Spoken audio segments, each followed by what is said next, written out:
Hello guys, हम लोग इस वीडियो में देखने वाले क्लास 10 का सामाजिक विज्ञान यानी कि सोशल साइंस उसका देखेंगे लघुत्तरीय प्रश्न उत्तर यानी कि 100 क्वेश्चन देंगे आपको। 2 मार्क्स में जो क्वेश्चन पूछा जाता है यानी कि लघुत्तरीय प्रश्न उत्तर उसका पार्ट 1 होगा। चलिए वीडियो को शुरू करते हैं। इसमें आपको क्या क्या सभी का मिक्सिंग रहेगा, जैसे कि आपको हिस्ट्री हुआ यानी कि इतिहास हुआ, भूगोल हुआ, अर्थशास्त्र हुआ, राजनीतिक शास्त्र हुआ, आपदा प्रबंधन, सभी को मिलाकर 100 क्वेश्चन आपको दिया जाएगा, जो कि आपको एक भी क्वेश्चन बाहर से नहीं आने वाला। वीडियो क्लास तक देखते रहिए, यह पार्ट 1 होगा। चलिए वीडियो को शुरू करते हैं। फर्स्ट क्वेश्चन क्या होगा हमारे पास, राजनीतिक दल के जो राजनीतिक दल है प्रभावशील बनाने के दो मतलब उद्देश्य लिखे या सुझाव दे। मतलब उसका जो राजनीतिक दल है उसको प्रभावशील बनाने का 2 उपाय क्या है, सुझाव क्या है, उसको आपको बताना है। तो क्या होगा, इसका फर्स्ट पॉइंट लिखिएगा, राजनीतिक दल को मतलब राजनीतिक दल में क्या होगा, महिलाओं को अधिक से अधिक क्या भागीदार बनाना। जैसे कि देखिए, महिलाओं को अधिक से अधिक भागीदार बनाने से आपको क्या मतलब है। देखिए, अगर जो राजनीतिक दल जो होता है, जो भी राजनीतिक दल है, उसमें अगर महिलाओं को अधिक से अधिक शासन करने की व्यवस्था दिया जाए तो आराम से शासन कर सकती है, आराम से वो उसको चला सकती है। तो इसलिए अधिक से अधिक क्या करना है, महिलाओं को उसमें भागीदार बनाना है। अगर नेक्स्ट पॉइंट की बात, ऐसे 2 पॉइंट का है, हम 3 पॉइंट लिख दिए। अगर नेक्स्ट पॉइंट की बात करें तो राजनीतिक दल के अंदर लोकतांत्रिक व्यवस्था को बनाए रखना। जो राजनीतिक दल है उसके अंदर लोकतांत्रिक व्यवस्था को बनाए रखना, एकता सामाजिक जो भी है उसको बनाए रखना। ऐसा नहीं कि उसको तोड़ ताड़ के ठीक कर देना, मतलब राजनीतिक दल की व्यवस्था को बनाए रखना है, मतलब उसको अलग नहीं करना। राजनीतिक दल का जो भी स्थिति है उसको बनाए रखना है, ठीक ना।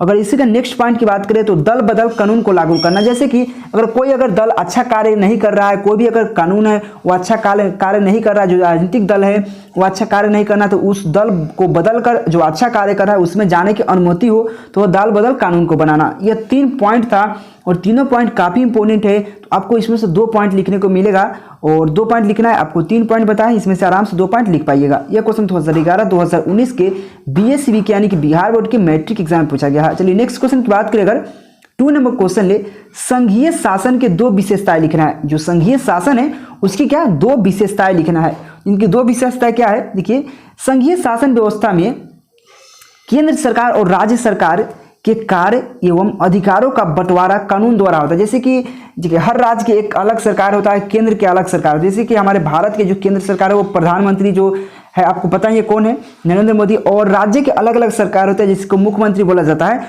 तो उनके जो बीच जो कार्य होता है, जो भी कार्य बंटवारा होता है कि नहीं, हर राज्य के लिए अलग अलग कार्य किया जाता है और जो भी अधिकार होता है उसका बंटवारा कानून के द्वारा किया जाता है, ठीक ना। तो ये संघीय शासन व्यवस्था में केंद्र सरकार और राज्य सरकार के बीच जो होता है क्या, कार्य और अधिकारों का बंटवारा कानून के द्वारा किया जाता है, ठीक ना। इसका एक पॉइंट हुआ, तो वही संघीय शासन की विशेषता है।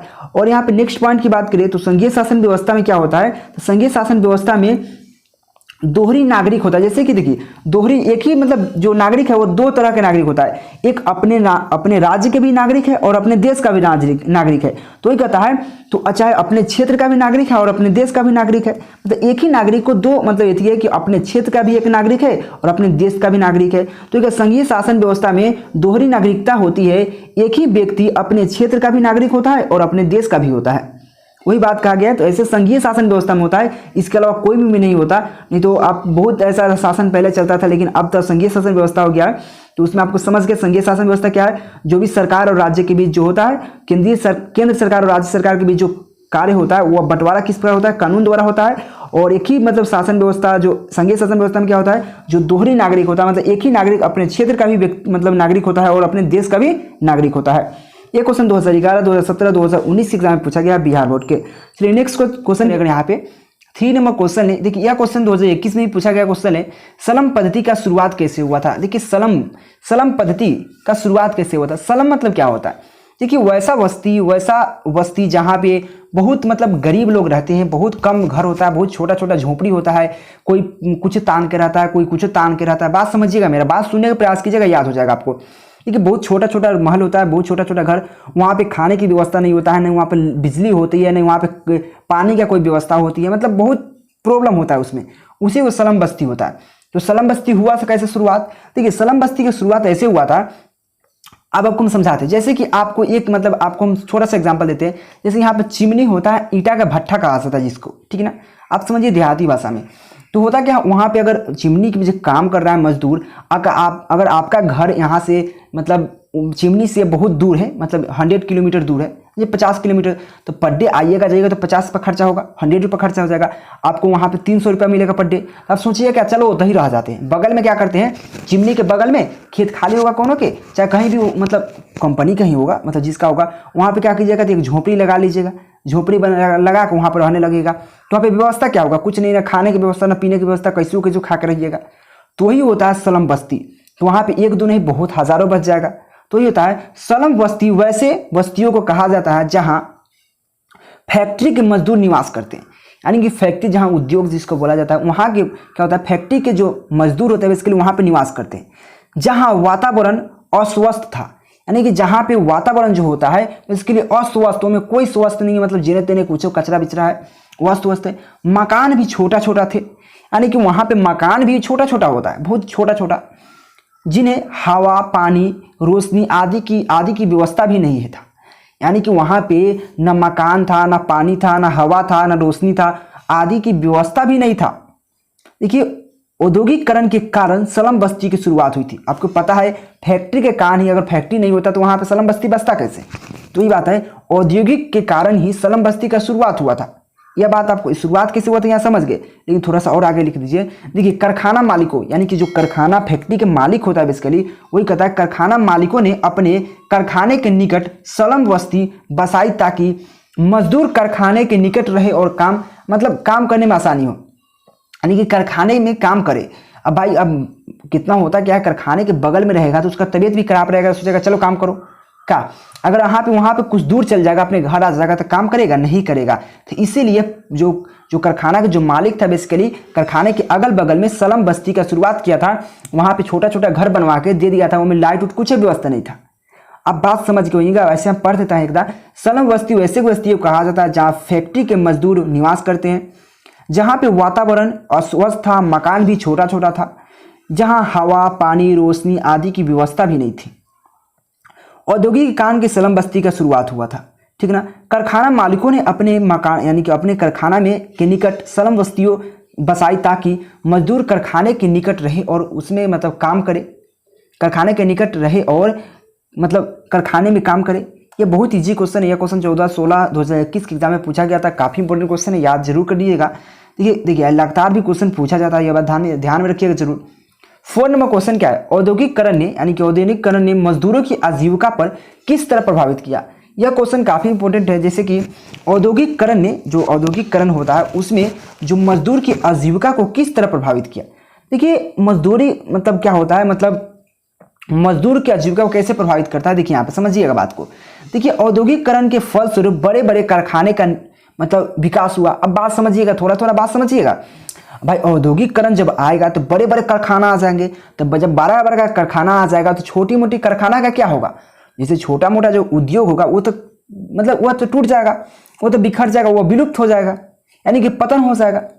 बात सही है कि नहीं। बड़ा बड़ा कारखाना आ गया, बगल में आपके घर के बगल में बहुत बड़ा कारखाना आ गया, बगल में आपका दुकान चलेगा, बगल में आपका घर के बगल में होलसेलर खुल जाए तो आपका छोटा मोटा दुकान चलेगा नहीं चलेगा। वही कह रहा है औद्योगिकरण के फलस्वरूप बड़े बड़े कारखाने का विकास हुआ, जिसके सामने कुटीर उद्योग, कुटीर मतलब छोटा, कुटीर उद्योग टिक नहीं सका और उसका पतन हो गया। जब भाई कुटीर उद्योग जब पतन हो जाएगा, उसका काम खत्म हो जाएगा, उसका उजड़ जाएगा, वह जो उसमें काम करने वाला जो मजदूर होगा भाई उस पर तो प्रभाव पड़ेगा। वह कहाँ काम करेगा भाई, तो कुटीर उद्योग में काम करने वाला मजदूर बेरोजगार हो गए। भाई कुटीर उद्योग जब खत्म हो जाएगा तो उसमें जो काम करने वाला जो मजदूर होगा, श्रमिक होगा, वह तो बेरोजगार हो जाएगा, उस पर कोई रोजगार नहीं। उसके पास दैनिक उपयोग की वस्तुएं भी खरीदने के लिए पैसा नहीं था, यानी कि उसको ऐसे मतलब ऐसा दिन आ गया था उसमें कि दैनिक जैसे खाने का सामान होता है, सब्जी खरीदना, तेल मसाला खरीदना, वैसे वस्तु खरीदने के लिए भी उसके पास पैसा नहीं रहे। अब वे झुंड बनाकर क्या करते, जब पैसा नहीं होता तो क्या करेगा, गुस्सा में क्या करे, वे अब झुंड बनाकर घूमने लगे, यानी घूमने लगे और मशीनों को तोड़ फोड़ करने लगे। जो बड़ा बड़ा कारखाना था उसमें मशीनों को तोड़ने लगे। अपनी स्थितियों में सुधार के लिए वे आंदोलन भी करने लगे। इस तरह औद्योगिकरण ने मजदूरों की आजीविका को प्रभावित किया। तो भाई करबे करेगा, जब बड़ा बड़ा औद्योगिकरण आ जाएगा तो उसको मजदूर कहाँ जाएगा, आजीविका को उसको प्रभावित तो करबे करेगा। तो बहुत अच्छा क्वेश्चन था, आप समझ गए होंगे। फिर समझाने का प्रयास करें। औद्योगिकरण के फलस्वरूप बड़े बड़े कारखाने विकास हुआ, जिसके सामने कुटीर उद्योग मैंने छोटा मोटा उद्योग जो होता है वह टिक नहीं सके और उसका क्या होगा, पतन हो गया। पतन हो गया। तो कुटीर उद्योग में काम करने वाला जो मजदूर था बेरोजगार हो गए। उसके पास दैनिक वस्तुओं को पूरा करने के लिए, दैनिक उपयोग होता है, उसमें वस्तुओं को पूरा करने के लिए, खरीदने के लिए पैसा तक नहीं रहे, यानी कि उसके पास पैसा नहीं था। अब क्या करते हुए झुंड बनाकर क्या घूमने लगते हैं और मशीनों को तोड़फोड़ करने लगते हैं और अपनी जो सुधार के लिए क्या आंदोलन भी करते हैं। और क्या आंदोलन करते हैं, इस तरह औद्योगिकरण ने ही मजदूरों की आजीविका को प्रभावित करता है। यह क्वेश्चन काफी इंपॉर्टेंट 2015, 2018, 2019 यानी कि लगातार 3 बार पूछ चुका है, 18, 19, 20, यानी कि आपको आने वाले एग्जाम में पक्का पूछ देगा, ध्यान रखिएगा बात को, तो याद जरूर कर लीजिएगा। नेक्स्ट क्वेश्चन की बात करें तो प्लीज आप लोग चैनल को जरूर सब्सक्राइब कर लीजिएगा। 5 नंबर क्वेश्चन क्या है, यानी कि बिहार में किसान आंदोलन पर टिप्पणी लिखे। तो बिहार में किसान आंदोलन क्यों हुआ था, कैसे हुआ था? देखिए बिहार में जो कि किसान आंदोलन जो कि 3-4 आदमियों ने किया था, मतलब शुरू तो हुआ था सबसे पहले बिहार से ही। तो कैसे हुआ था, भारत में सबसे पहली बार यानी कि पहला किसान आंदोलन बिहार में 1917 में चंपारण सत्याग्रह से शुरू हुआ था। चंपारण जो आंदोलन हुआ था सबसे पहले वहां से ही शुरू हुआ था। तो बिहार में पहला किसान आंदोलन बिहार में 1917 में चंपारण सत्याग्रह से शुरू हुआ था। पुनः मुंगेर में शाह मोहम्मद जुबैर यानी कि शाह मोहम्मद जुबैर की अध्यक्षता में किसान आंदोलन यानी किसान सभा की स्थापना हुआ था। यानी कि पुनः मुंगेर में जब यहाँ पे किसान 2017 में हुआ था, उसके बाद 22 और 23, 1922 और 23 में शुरू हुआ, फिर 1922-23 में कब हुआ, तो किसान आंदोलन मतलब मुंगेर में शाह मोहम्मद जुबैर यानी कि उसके अध्यक्षता में किसान आंदोलन यानी किसान सभा की स्थापना हुई। फिर क्या हुआ, 1928 में बिहार के स्वामी यानी कि बिहार में स्वामी शाहजानंद, देखिए आराम से समझिएगा, यानी कि 1928 में जो हुआ था बिहार में स्वामी शाहजानंद सरस्वती में किसान यानी कि ने किसान सभा की स्थापना की। कब, 1928 में। उससे पहले कब हुआ था, 1917 में, फिर 1923-24 में हुआ था जो कि मुंगेर में हुआ था। ऐसे डेट नहीं लिखे हुए हैं लेकिन कोई दिक्कत नहीं है। तो यहाँ मुंगेर में शाह मोहम्मद जुबैर ने क्या किए थे, वहाँ अध्यक्षता में किसान आंदोलन का स्थापना हुआ था। फिर 1928 में हुआ, स्वामी शाहजानंद सरस्वती ने किए। पुनः कब हुआ, पुनः नवंबर 1929 में क्या होता है, सोनपुर मेला आप जानते होइएगा, सोनपुर मेला सबसे बड़ा मेला है। तो सोनपुर मेला में स्वामी शाहजानंद सरस्वती ने किसान सभा की स्थापना की। इस प्रकार किसान आंदोलन हुआ था, ठीक ना। इस पर एक टिप्पणी लिखना था, एक आपको बारे में बताना था। यह क्वेश्चन 13-15 और यहाँ 18-21 में क्वेश्चन पूछा गया है। ऐसे मैं फिर से एक बार पढ़ता हूँ, मतलब सबसे पहला किसान आंदोलन बिहार में 1917 में चंपारण सत्याग्रह शुरू हुआ। पुनः मुंगेर में शाह मोहम्मद जुबैर की अध्यक्षता में किसान सभा की स्थापना हुआ। 1928 में क्या हुआ, बिहार में स्वामी शाहजानंद सरस्वती ने किसान सभा की स्थापना की। पुनः नवंबर 1929 में सोनपुर मेला में स्वामी शाहजानंद ने क्या किया, फिर स्थापना किया किसान आंदोलन का। तो वही बात है, बहुत ही इंपॉर्टेंट क्वेश्चन हो जाता है, काफ़ी बार पूछा गया क्वेश्चन है, बहुत याद कर लीजिएगा, बहुत मतलब दिल में बैठा के याद कर लीजिएगा, आपको वहाँ पे लिखने में दिक्कत नहीं होगा। चलिए 6 नंबर क्वेश्चन क्या है, भाषा नीति क्या है। भाषा नीति क्या है, देखिए भाषा नीति समझाने के प्रयास करो आपको। देखिए भाषा मतलब क्या होता है, एक लैंग्वेज कहने को तो भाषा। भारत में लगभग बहुत भाषा बोले, लगभग 114 भाषा बोला जाता है, यानी कि 140 यानी कि 114 भाषा बोला जाता है लगभग भारत में। लेकिन अगर भारत में अगर इतना भाषा बोला जाए, अगर 50 अगर सामने अगर आपको सामने अगर 50 व्यक्ति बैठा हुआ है, बस समझिएगा, समझना मेन फंडा है। तो अगर हम 50 आदमी बैठा हुआ है, सबको भाषा अलग अलग आता है, कोनो को हिंदी, कोनो को उर्दू, कोनो को मैथिली, कोनो को कुछ आता है, भोजपुरी कुछ भी आए, अगर सबको अलग अलग। अब सबको ये कहेगा भोजपुरी में, कहेगा की हाल बा, तो कहेगा क्या हुआ, क्या बोल रहा है मतलब उसको समझ में नहीं आएगा। तो उसके लिए भारत सरकार ने एक भाषा को राष्ट्रीय भाषा बना दिया, यानी कि उस भाषा को सभी बोल सकता है, यानी कि आराम से, यानी एक कॉमन भाषा, जिसको कॉमन भाषा कह सकते हैं, यानी कि सभी के लिए कॉमन है, यानी कि वो आराम से सब कर सकता है, भले अपना में जो समझता है उसके साथ बोल सकता है। जैसे हिंदी हमारे राष्ट्रीय भाषा है, यानी कि भारत के भले 114 भाषा बोला जाता है, लेकिन हिंदी सभी को आता है, हिंदी को थोड़ा मोड़ा सभी को आता है, समझ गए। तो ये कहता है भारत में एक विशाल देश है, भारत एक बहुत बड़ा देश है, बात समझ रहे हैं ना। भारत में 114 भाषा बोली जाती है। भाषा के इन कठिनाइयों को दूर करने के लिए, देखिए बात सही है, भारत में जब इन कठिनाइयों यानी 114 भाषा बोला जाता है तो सभी के सब जरूरत हुई है कि सब आता होगा, नहीं। तो भारत को मतलब भाषा को इसी कठिनाइयों को दूर करने के लिए भारत सरकार ने एक भाषा नीति बनाई है, यानी कि एक भाषा नीति बनाई है। इसके अनुसार हिंदी को राष्ट्रीय भाषा घोषित किया गया, यानी कि भाषा नीति यानी कि एक कानून बनाया गया है कि एक हमारा राष्ट्रीय भाषा होगा, वो जो क्या है तो आप भाषा नीति कहा जाता है उसको, राष्ट्रीय भाषा यानी कि भाषा नीति कहा जाता है। क्या हो गया इसमें, तो सरकार ने किसको बनाया है, तो हिंदी को भारत के लिए राष्ट्रीय भाषा बनाया है कि हिंदी सभी बोल सकता है, यानी कि उसका कॉमन हो जाएगा। लेकिन साथ में अब जो हो सकता है किसी को हिंदी बोलने में कठिनाई हो तो अंग्रेज बन जाइए ना, आप अंग्रेज बन जाइए, यानी कि अंग्रेजी बोल दीजिए, तो अंग्रेजी सभी को आता है। यानी कि अंग्रेजी को भी कहाँ कहाँ बोला जाता है, जैसे सरकारी ऑफिस में जाइएगा या कर्मचारी में, कुछ भी ऐसे सरकारी जहाँ कार्यालय है उसमें अंग्रेजी का भी प्रयोग किया जाता है, ताकि जिसको हिंदी नहीं आता है वो अंग्रेजी से आराम समझ सकता है, क्योंकि अंग्रेजी जो है ना वर्ल्ड का भाषा यानी कि सभी के लिए भाषा है, इंग्लिश में बात करने के लिए, यानी वर्ल्ड में कहीं भी जाकर बात कर सकते हैं, ठीक ना। तो यह एक भारत एक विशाल देश है, भारत में 14 भाषा बोली जाती है। भारत की मतलब भाषा की इन कठिनाइयों को दूर करने के लिए भारत सरकार ने एक भाषा नीति बनाई है, इस अनुसार हिंदी को राष्ट्रीय भाषा घोषित किया गया, समझ गए।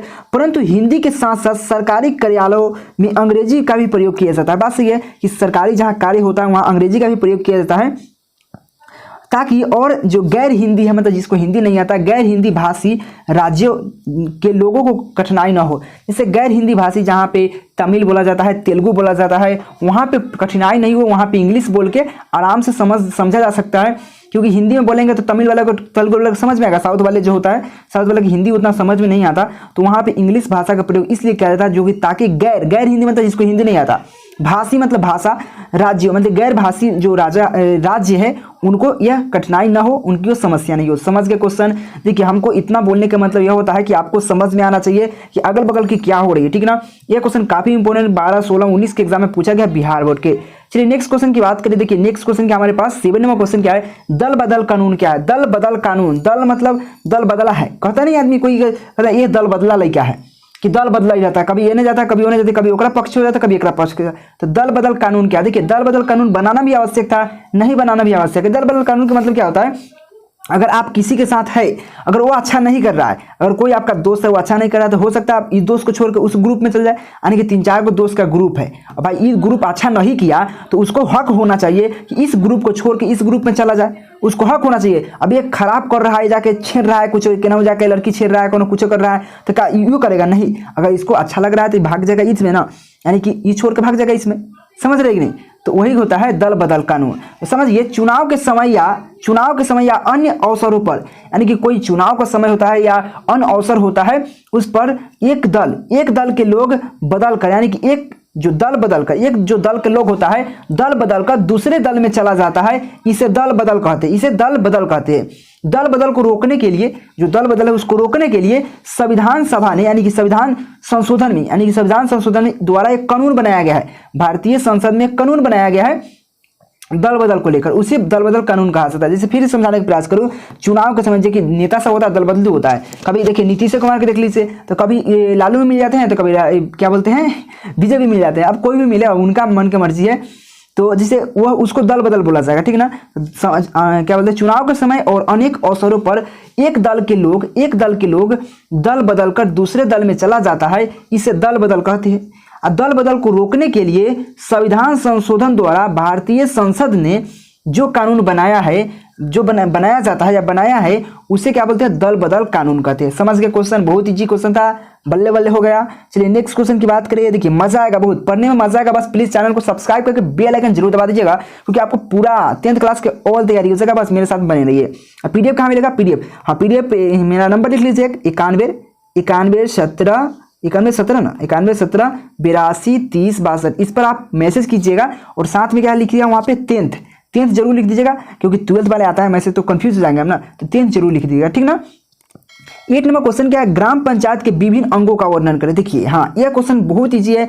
अब देखिए इतना बड़का कहने के लिए है, लेकिन आपको हम खीसवा सुनाएंगे समझ में आ जाएगा। देखिए ग्राम पंचायत में क्या क्या होता है जल्दी बताइए। मुखिया होता है, कर्मचारी कचहरी होता है, ग्राम पंचायत के प्रधान होता है, यानी कि मुखिया होता है कि नहीं, क्या होता है, मुखिया होता है, ग्राम सभा होता है, ग्राम रक्षक दल होता है, ग्राम कचहरी होता है। इतना जो होता है ग्राम पंचायत के विभिन्न अंग है, यानी कि इतना जो होता है मेन ग्राम पंचायत में क्या होता है, सबसे पहले मुखिया एक होता है, उसका ग्राम सभा होता है, ग्राम रक्षक दल होता है, ग्राम कचहरी होता है, यानी कि ग्राम पंचायत जिसको ग्राम कचहरी कह सकते हैं, या कचहरी आप समझते हैं ना, ब्लॉक में कचहरी रहता है, उसी प्रकार ग्राम पंचायत होता है, ठीक ना। तो बताइए सभी पंचायत का सबसे मेन क्या होता है? मुखिया। मुखिया मतलब सबका मेन है, मुखिया है। तो उसे यहाँ पे कह रहा है विभिन्न अंग कौन है? मुखिया है, ग्राम सभा है, ग्राम रक्षक दल है, ग्राम कचहरी है, ठीक ना। अब बताइए, अब सभी को अलग अलग कर दीजिए। तो मुखिया क्या है? मुखिया क्या है? तो मुखिया ग्राम पंचायत का प्रधान होता है। प्रधान मतलब सेठ, कहिए ना, सेठ समझ लीजिए। तो यहाँ पे ग्राम जो होता है, मुखिया ग्राम पंचायत की प्रधान होता है। प्रधान होता है कि नहीं? बिल्कुल होता है। और मुखिया की सहायता के लिए क्या होता है? एक उप मुखिया बना दे, उसका पीछे पीछे घूमने वाला उप मुखिया, ठीक ना। तो ग्राम जो मतलब मुखिया होता है उसकी सहायता के लिए क्या होता है? सहायता के लिए क्या होता है? एक उप मुखिया होता है। क्या होता है? एक उप मुखिया होता है। अब मुखिया काम खत्म। अब क्या बचा? ग्राम सभा। ग्राम सभा क्या होता है? ग्राम सभा ग्राम पंचायत की क्या होता है? व्यवस्थापिका है। क्या? व्यवस्थापिका, उनको व्यवस्था करता है, उनकी क्या क्या कमी है व्यवस्था करना व्यवस्थापिका होता है। तो ग्राम सभा क्या है? ग्राम पंचायत की व्यवस्थापिका होता है, जिसे ग्राम यानी कि जिसमें ग्राम मतलब ग्राम पंचायत के 18 वर्ष या उससे अधिक उम्र वाले व्यक्ति उसमें उसके सदस्य होते हैं, यानी कि उसमें शामिल होते हैं, उनके सदस्य हो सकते हैं। लेकिन 18 वर्ष से कम नहीं चलेगा बउआ। तो याद रखिएगा। तो ग्राम सभा क्या है? तो ग्राम पंचायत की व्यवस्थापिका है, जिसमें यानी कि जिसमें क्या होता है? ग्राम पंचायत के 18 वर्ष या उससे अधिक उम्र के सभी व्यक्ति उसके सदस्य होते हैं। ये समझ गए क्या? ग्राम सभा हो गया। अब ग्राम रक्षा दल। ग्राम रक्षा दल क्या होता है? तो ग्राम रक्षा दल ग्राम पंचायत की पुलिस व्यवस्था होती है। पुलिस व्यवस्था समझ रहे हैं ना? पुलिस यानी कि डंडा मारेगा आपको, यानी कि उसकी रक्षा करता है, उसकी देखभाल करता है, उसको चौकीदार कह सकते हैं ना। ग्राम पंचायत की एक चौकीदार होता है। अब तो गांव में कौन चौकीदार काम करता है? रहता है गांव में, देखिए हर गांव में 3 से 4 चौकीदार होता है। याद रखिएगा, हर गांव में 3 से 4 चौकीदार होता है। वही चौकीदार पुलिस को सब इन्फॉर्म करता है हर गाँव का, ठीक ना। तो ये कहता है यहाँ पे ग्राम रक्षा दल ग्राम पंचायत की पुलिस व्यवस्था होती है, जिसमें 18 वर्ष से लेकर 30 वर्ष तक की आयु के लोग उसके सदस्य होते हैं। किसमें? ग्राम रक्षा दल में, ठीक ना। और उसके बाद ग्राम कचहरी समझिए रहे हैं। ग्राम कचहरी ग्राम पंचायत की न्यायालय होता है, जहाँ पे न्यायालय होता है। न्यायालय मतलब जहाँ पे लोगों का न्याय लिया जाता है, न्याय किया जाता है, जो भी कुछ प्रॉब्लम होता है तो उसको सुधारा जाता है। समझ गए? ग्राम पंचायत की मुख्य अंग क्या है? तो मुख्य अंग है मुखिया, ग्राम सभा, ग्राम रक्षा दल और ग्राम कचहरी। मुखिया क्या होता है? ग्राम पंचायत का प्रधान होता है, उसकी सहायता के लिए क्या होता है? एक उप मुखिया होता है, ठीक ना। ग्राम सभा क्या है? तो ग्राम पंचायत की व्यवस्थापिका होता है, जिसके सदस्य क्या होता है? 18 वर्ष से अधिक उम्र वाले उसके सदस्य होते हैं। ग्राम रक्षा दल क्या है? तो ग्राम पंचायत की पुलिस व्यवस्था होती है, जिसमें 18 से 30 वर्ष की लोग या आयु के लोग उसमें सम्मिलित होते हैं। और ग्राम क्या है यहाँ पे? ग्राम कचहरी क्या है? तो ग्राम पंचायत की न्यायालय होता है। आपको समझ में आया कि नहीं? कथा रामायण समझ में आया ना? बहुत मजा आया होगा। नहीं समझ में आया तो इसको 2 बार पढ़िए, मेरी आवाज़ों को 2 से 3 बार सुनिए, आपको समझ में आएगा, पक्का समझ में आएगा। यह क्वेश्चन काफ़ी इंपॉर्टेंट है। चलिए नेक्स्ट क्वेश्चन। अच्छा लग रहा हो जरूर चैनल को सब्सक्राइब कीजिए, क्योंकि देखिए हम सोचते हैं कि आपको समझाने का प्रयास करें, ऐसा नहीं क्वेश्चन दिया हुआ सिर्फ बकई जाए पढ़ी जाए, ऐसा हम नहीं करना चाहते। तो प्लीज़ अगर आपको वीडियो पसंद आ रहा होगा तो प्लीज़ लाइक कर दीजिएगा, 2-3 फ्रेंड के पास शेयर भी कर दीजिएगा प्लीज़। 9वां क्वेश्चन क्या है? अक्टूबर क्रांति से आप क्या समझते हैं? देखिए अक्टूबर क्रांति हुआ क्या था बेसिकली? देखिए वो हुआ था जो रूस में हुआ था बेसिकली। क्या? बोल्शेविक क्रांति के समय जो पुराने कैलेंडर में क्या उस देखिए बोल्शेविक क्रांति का 7 नवंबर 1917 को हुआ था, 7 नवंबर 1917। लेकिन जो उस समय जो नई पुरानी कैलेंडर के अनुसार उस दिन क्या होता है? 25 अक्टूबर रहता है। क्या 25 अक्टूबर ही रहता है? 25 जब 1917 रहता है पुराने कैलेंडर के अनुसार। वही कहता है 7 नवंबर 1917 को रूस में बोल्शेविक क्रांति हुई। पुरानी रूसी कैलेंडर के अनुसार उस दिन क्या 25 अक्टूबर 1917 था, इसलिए 7 नवंबर 1917 को बोल्शेविक क्रांति के अक्टूबर क्रांति भी कहते हैं। 7 नवंबर 1917 को बोल्शेविक क्रांति को अक्टूबर क्रांति भी कहते हैं। इस दिन पेट्रोग्राड के रेलवे स्टेशन, बैंक, डाकघर, टेलीफोन केंद्र तथा अन्य सरकारी भवनों को क्या करता है? बोल्शेविक ने क्या करता है? अधिकार कर लिया, यानी कि उस पर मतलब अपना शासन कर लिया। बोल्शेविक ने क्या किया? वह अधिकार कर लिया, उस पर मतलब शासन कर लिया, उसको जब्त कर लिया। वही कहता है कि देखिए फिर समझिए क्वेश्चन को। 7 नवंबर 1917 को रूस में बोल्शेविक क्रांति हुई थी। पुराने कैलेंडर के अनुसार क्या होता है? उस दिन 25 अक्टूबर रहता है, 25 अक्टूबर 1917 रहता था, इसलिए 7 नवंबर 1917 के बोल्शेविक क्रांति को अक्टूबर क्रांति भी कहते हैं। उस दिन क्या होता है? पेट्रोग्राड के रेलवे स्टेशन, बैंक, डाकघर, टेलीफोन केंद्र तथा अन्य सरकारी भवनों पर क्या करता है? बोल्शेविकों ने क्या करता है? वो अधिकार कर लेता है, उस पर जब्त कर लेता है। यही बेसिकली होता है। तो आप क्या समझते हैं? आप आराम से दे सकते हैं। यह क्वेश्चन 2018-2019 के एग्जाम में पूछा गया था। नेक्स्ट क्वेश्चन क्या है? 10 नंबर क्वेश्चन क्या है? इटली तथा जर्मनी के एकीकरण में ऑस्ट्रिया का क्या भूमिका था? देखिए इटली और जर्मनी का जब एकीकरण होता है उसमें ऑस्ट्रिया का क्या भूमिका होता है बेसिकली। देखिए ऑस्ट्रिया वो है जो इटली और एकीकरण के मतलब एकीकरण नहीं करना चाहता था, इटली तथा जर्मनी का एकीकरण नहीं कराना चाहता था, वो इसका विरोध करता था, वो उसको कुचलना चाहता था। यानी कि उसको जब जब एकीकरण के लिए या इटली तथा जर्मनी चाहता था तब जब क्या ऑस्ट्रेलिया क्या करता था, उसको रोकना चाहता था, उसको दबाना चाहता था, उसको कुचलना चाहता था, वही उसका कारण था। देखिए यहाँ ऑस्ट्रिया इटली तथा जर्मनी के एकीकरण के सबसे बड़ा विरोधी था, यानी कि का विरोधी था, इटली तथा जर्मनी के एकीकरण का विरोधी था। कौन? ऑस्ट्रिया, ऑस्ट्रेलिया नहीं ऑस्ट्रिया। वह इटली तथा जर्मनी के एकीकरण होने वाले राष्ट्रीय आंदोलन यानी कि जो एकीकरण में होने वाले राष्ट्रीय आंदोलन को कुचलना चाहता था। कौन? ऑस्ट्रिया।